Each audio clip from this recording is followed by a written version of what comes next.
Hi, I'm Rod. Hi, and I'm Resealia. And this is Rocky. And we are The McKinneys. Hey, look at you. So we have been married almost 15 years this year. We got married in November of 2003. We met at a middle school where we both worked. My husband taught math and I taught language arts. And we were just a couple doors down from each other. I noticed that he had an interest.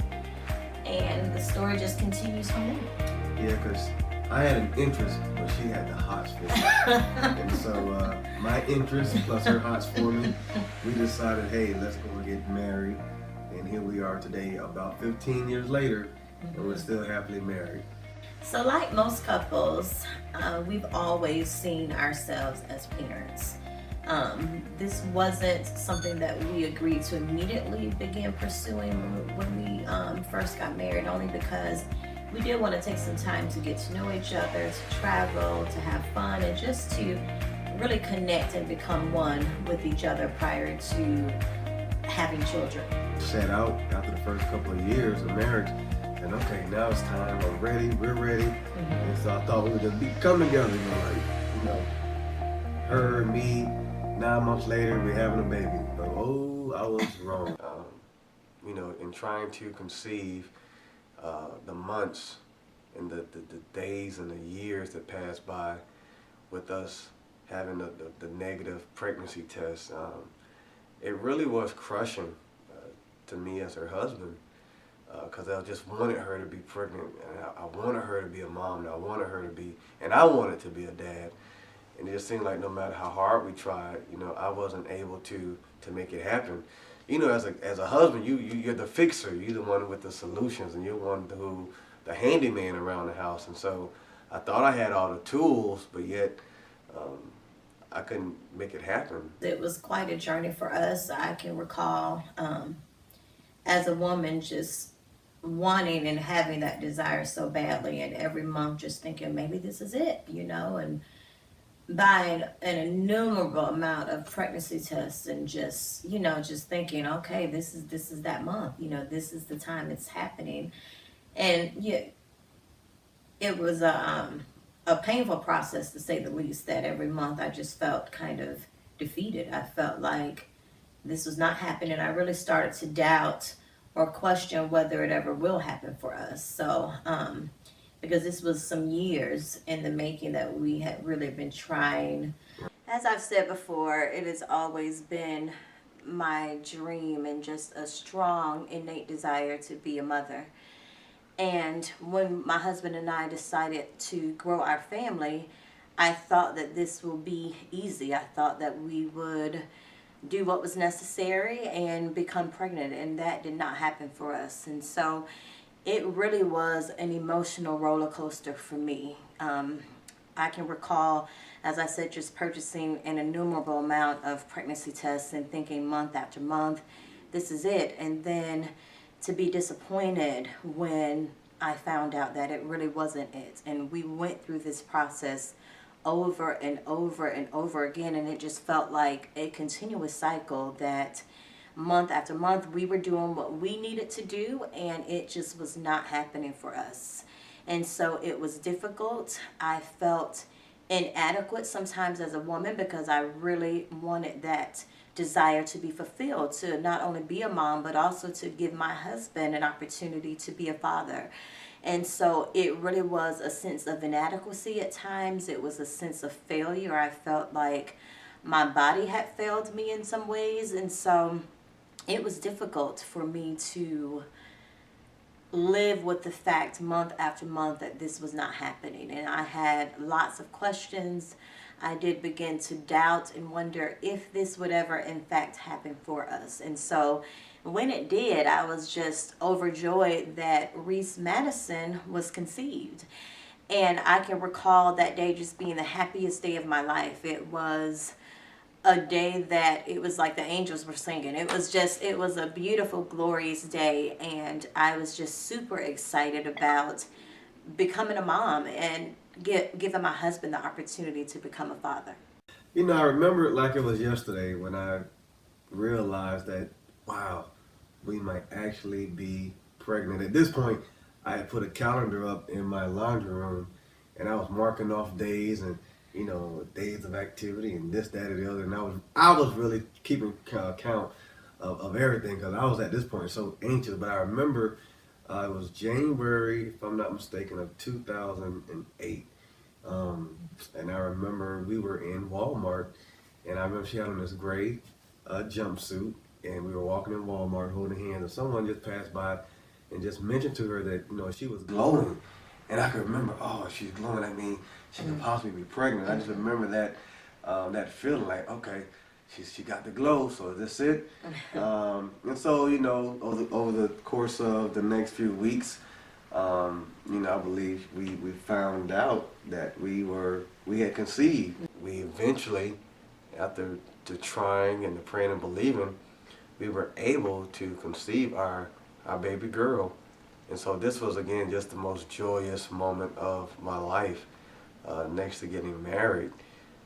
This was the happiest day, the most joyous day. It's like everything that I hoped for, it all came to be at one moment when I saw my baby girl for the first time. We were just so elated that we were finally here, and we were planning and thinking of baby names and planning our home and what are we going to do, and what room is going to be the nursery room. And it was just a joyous time. And so my pregnancy really went very smoothly. I did not have morning sickness or any of those other horror stories that a lot of times women share when they get pregnant.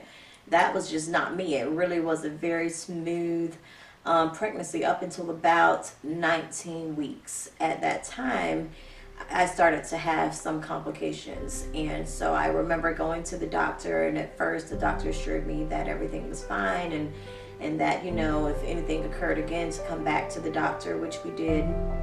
And what they started to notice is that my amniotic fluid was leaking, and so what this basically means is that my water was breaking early, and the doctor then decided to put me on bed rest until I was able to have the baby.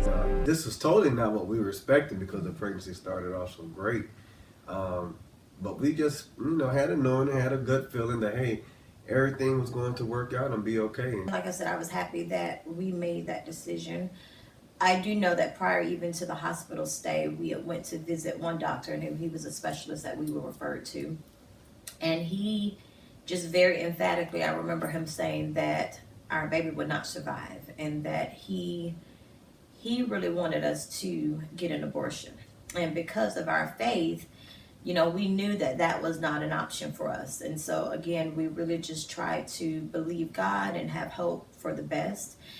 And that is why, again, we wanted to do the hospital stay, because we were believing God to work a miracle for us. At about 25 weeks exactly, I remember it being late one evening, and my husband was there in the hospital with me, and I was awakened, and I was again having some type of complication, and the nurse at that time said, we need to prepare for delivery. And everything just happened so quickly. Nurses and doctors were in and out of our room. Before I knew it, I was being prepared to have a C-section. Our baby girl was here. We were so excited, and that's probably not even the best word to describe how we felt at just our prayers being answered and God giving us the opportunity to be parents. This is something that we had longed for and prayed for, and so we were just elated that this had finally happened for us.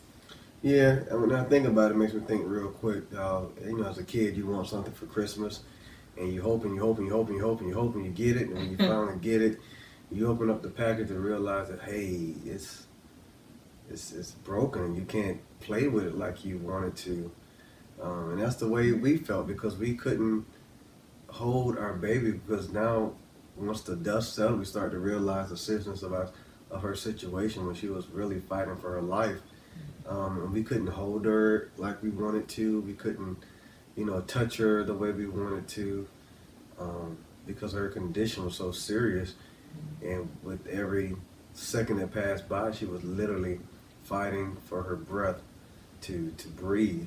And this became a traumatizing experience for us, because we as her parents, we couldn't do anything at this point to fix her or to help her or to make her better, other than to just pray and to believe God.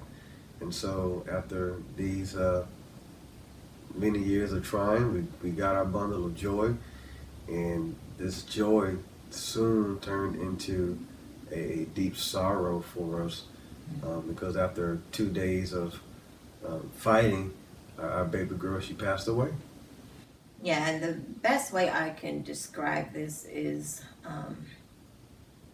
really it felt like, as you said, you open the Christmas gift and, we had this dream and we'd had this desire, and it just felt like this desire our dreams just shattered. Like everything that we had hoped for and everything we prayed for, it just felt like they all shattered into a million pieces. Every plan that we had, every thought that we had related to us being parents, everything about that entire journey just fell through suddenly when our daughter passed. We've taken some time to pick up those pieces. Even today, you never get over something like that, and so Right. we've spent these past several years, 10 years. rebuilding and picking up pieces, and trying again, and just a lot of, again, ups and downs. I had 3 bouts with cancer, and it's just been a traumatic experience. But we left the hospital that day, and our arms were empty, but our hearts and our minds were full of the memories that we had of our baby girl, and we'll never forget that time. Yeah, and that was one of the hardest things for me, is leaving the hospital without our baby and coming home to an empty home. That was just, it was hard. It was difficult to come home to just the quiet and it just be us. It was almost as if we weren't pregnant. We didn't have a baby. It was, we came home and we tried to resume our lives as normal, but we really had to get used to living in our new normal, because we were parents, but we did not have our child with us to raise. And so being a parent for us looked very different. We are parents, and God has made us parents, and we are now at this point, after much prayer and just believing, and that we want to now open up our home to another baby, and we've decided to do this through the avenue of adoption. And we're very excited about this decision. We have such a great peace that comes along with this decision of adopting. Our goal is to raise children and to raise them in a family of love, and of faith. And so we are excited about this opportunity to adopt. That we are, and this is where you can come in and help, because there are thousands of kids in our country who are put up for adoption annually, and so many of these children never get adopted because of the cost that is associated with adoption. We looked at adoption in our local city. The price ranges anywhere from $20,000 to $50,000 depending on which agency you choose to go with. And so it can be a very expensive route to take. Right. And so we've decided to do what we can by cutting costs and savings, and doing everything we can in our might to put the funds towards the adoption process. But we can't do this alone.